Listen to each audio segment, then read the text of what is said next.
এটা তো সবার পুরো। এটা আমার 5 ব্যাচের বিউটিশিয়ান ক্লাস।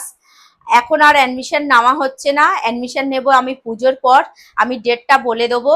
তো আজ ক্লাস মাঝামাঝি, মানে শেষের না, মাঝামাঝির দিকে। তো এখন সবার সাথে পরিচয় করাবো, এরা কোথা থেকে এসছে, কত দূর থেকে এসছে, কতটা শিখতে পেরেছে। চলো, তুমি বলো তোমার নামটা। মধুমিতা ব্যানার্জি। কোথা থেকে এসছো? বাড়িপুর থেকে। শিখতে পেরেছো? কাজ শিখে ভাল লাগছে? আমি অনিমা হালদার, ম্যামের কাছে কাজ শিখে খুব ভালো লাগছে আর অনেকটাই শিখতে পেরেছি। আমি বর্ষা নস্কর, আমি জয়নগর থেকে এসেছি। কাজ শিখে খুব ভালো লেগেছে। আমার নাম অঙ্কিতা দাস, আমি চেতলায় থাকি। ম্যামের কাছে কাজ শিখে খুব ভালো লাগছে, আমার কিছু শিখেছি। আমি শুভশ্রী নস্কর, বাড়িপুর থেকে এসেছি। ম্যামের কাছে কাজ শিখে খুব ভালো লাগলো। অনেক নতুন কিছু শিখলাম।